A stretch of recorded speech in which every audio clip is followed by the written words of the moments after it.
بسم اللہ الرحمن الرحیم۔ السلام علیکم ناظرین، آج ہم بات کریں گے حضرت ادریس علیہ السلام کے بارے میں۔ آپ کا نام اخنوخ ہے۔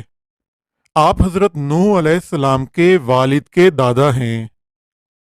حضرت آدم علیہ السلام کے بعد آپ ہی پہلے رسول ہیں۔ آپ کے والد حضرت شیث بن آدم علیہ السلام ہیں۔ سب سے پہلے جس شخص نے قلم سے لکھا وہ آپ ہی ہیں۔ کپڑوں کے سینے اور سلے ہوئے کپڑے پہننے کی ابتدا بھی آپ ہی سے ہوئی ہے۔ اس سے پہلے لوگ جانوروں کی کھالیں پہنتے تھے۔ سب سے پہلے ہتھیار بنانے والے، ترازو اور پیمانے قائم کرنے والے اور علم و نجوم و حساب میں نظر فرمانے والے بھی آپ ہی ہیں۔ یہ سب کام آپ ہی سے شروع ہوئے ہیں۔ اللہ تعالیٰ نے آپ پر 30 صحیفے نازل فرمائے اور آپ اللہ تعالیٰ کی کتابوں کا بکثرت درس دیا کرتے تھے۔ اس لیے آپ کا لقب ادریس ہو گیا، اور آپ کا یہ لقب اس قدر مشہور ہو گیا کہ بہت سے لوگوں کو آپ کا اصلی نام معلوم ہی نہیں۔ قرآن مجید میں آپ کا نام ادریس ہی ذکر کیا گیا ہے۔ آپ کو اللہ تعالیٰ نے آسمان پر اٹھا لیا۔ بخاری اور مسلم کی حدیث میں ہے کہ حضرت محمد صلی اللہ علیہ وآلہ وسلم نے شب معراج حضرت ادریس علیہ السلام کو چوتھے آسمان پر دیکھا۔ حضرت کعب احبار رضی اللہ تعالی عنہ وغیرہ سے مروی ہے کہ حضرت ادریس علیہ السلام نے ملک الموت سے فرمایا کہ موت کا مزہ چکھنا چاہتا ہوں، کیسا ہوتا ہے؟ تم میری روح قبض کر کے دکھاؤ۔ ملک الموت نے اس حکم کی تعمیل کی اور روح قبض کر کے اسی وقت آپ کی طرف لوٹا دی اور آپ زندہ ہو گئے۔ پھر آپ نے فرمایا کہ اب مجھے جہنم دکھاؤ تاکہ خوف الہی زیادہ ہو۔ چنانچہ یہ بھی کیا گیا۔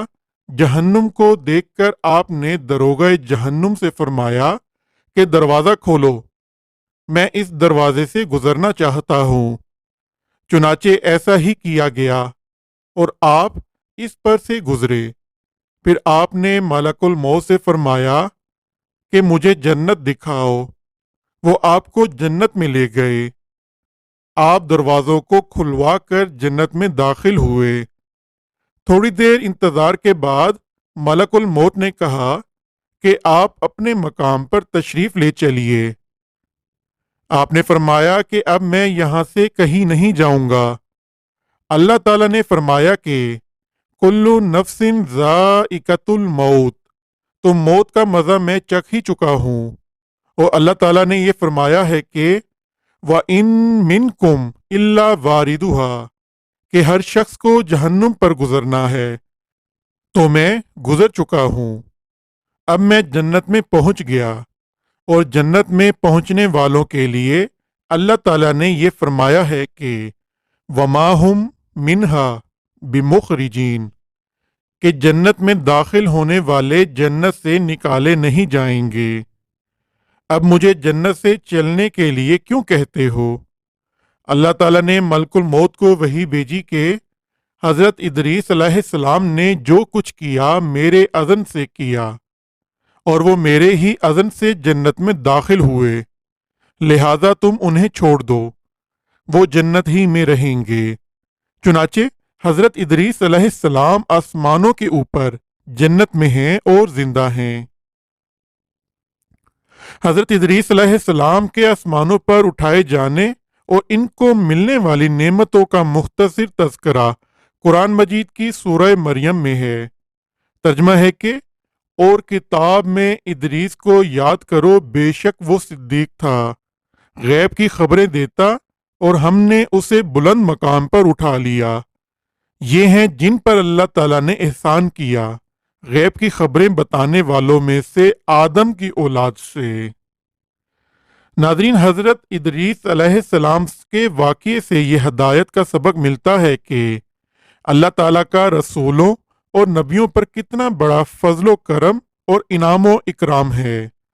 اس لیے ہر مسلمان کے لیے واجب الایمان اور لازم العمل ہے کہ اللہ تعالیٰ کے رسولوں اور نبیوں کی تعظیم و تکریم اور ان کا ادب و احترام رکھے اور ان کے ذکر جمیل سے خیر و برکت حاصل کرتا رہے۔ قرآن مجید کی مقدس آیتوں اور حدیثوں میں بار بار اللہ کے ان برگزیدہ رسولوں اور نبیوں کا ذکر جمیل اس بات کی دلیل ہے کہ ان بزرگوں اور ذکر خیر اور تذکرہ موجب رحمت و باعث اور خیر و برکت ہے۔ ناظرین، آج کی ویڈیو کا اس دعا کے ساتھ اختتام کرتے ہیں کہ اللہ ہمیں سیدھا راستہ دکھائے، ہماری غلطیوں کو معاف فرمائے، ہم پر اپنا رحم فرمائے اور ہمارے والدین کا سایہ ہمیشہ ہم پر سلامت رکھے۔ آمین۔ اللہ حافظ۔